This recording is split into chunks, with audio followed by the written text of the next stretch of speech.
Fazia muito tempo que eu queria ler livros de escritoras do Brasil. E escritoras mulheres, escritoras. E aí eu me deparei com Tatiana Salen Levy ou Levi, né? Depende aí do jeito que você vai pronunciar o nome dela. E eu fiquei estupefata.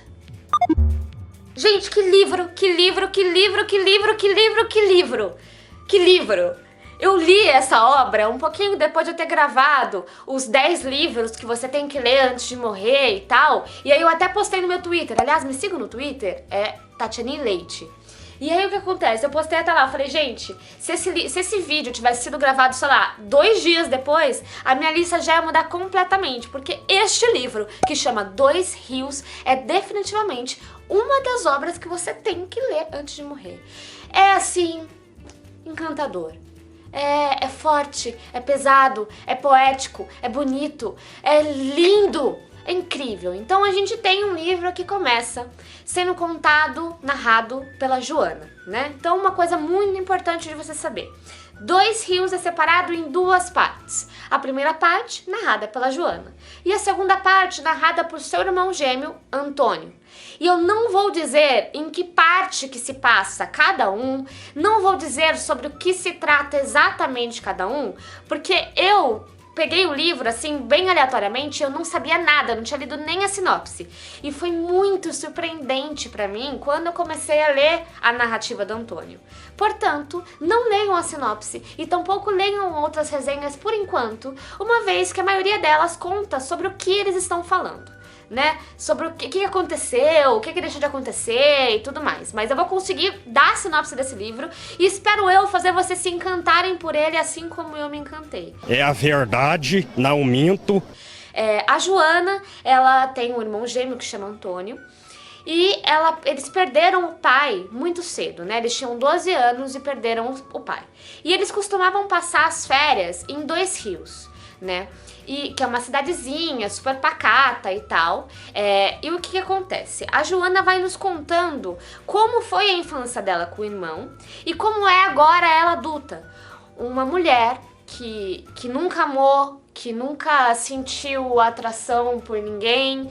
Por quê? Porque depois da morte do pai, ela acabou se distanciando do irmão, que a deixou em casa, morando com a mãe que ficou louca, que começou a ter não só toque, mas também um distúrbio ali muito evidente, né?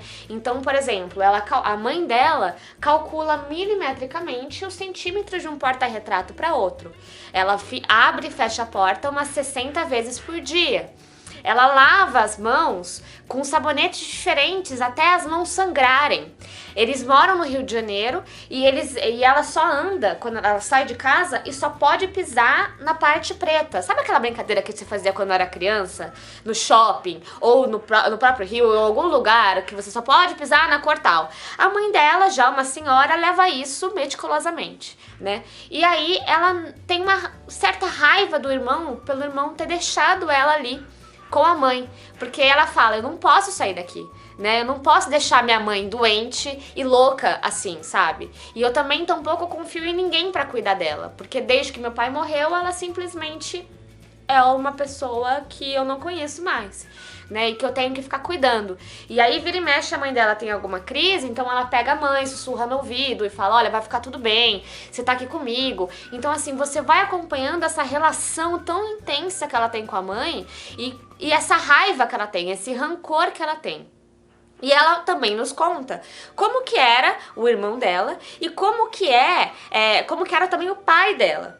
Que o pai dela se casou com a mãe. E é muito engraçado, é muito interessante porque ela chama os pais pelo nome. Então, apesar dela falar, ó, esta é minha mãe, ela costuma falar, Aparecida fez isso, isso, isso. Jorge fez isso, isso e isso. Por quê? Porque é o nome dos pais dela. E isso nos dá um distanciamento que é bem importante pra gente entender o rancor dela, pra gente entender como ela virou uma pessoa que não sabe mais o que fazer. E que já tá com 30 anos e que simplesmente nunca saiu de casa, sabe? Nunca conseguiu.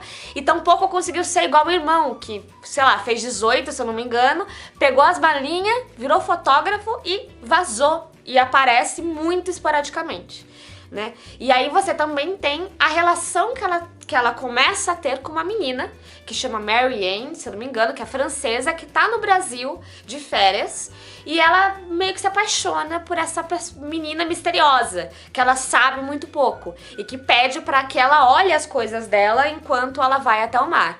Porque, assim, as únicas vezes que ela sai de casa, isso a Joana, é justamente pra ir pra praia, que ela mora perto, em Copacabana, para ir no mar. Inclusive, gente, chama Dois Rios porque a relação com a água neste livro é fenomenal, principalmente com a água salgada. Mas quando a Joana era pequena, ela costumava nadar com o irmão perto de um presídio, que também é um grande lance, assim, da obra em geral. Perto desse presídio em Dois Rios, tinha uma parte que o rio se convertia, né? Ele virava mar. Então você tem também essa coisa, mas também tem a linguagem poética de dois rios que se cruzam e tudo mais, enfim.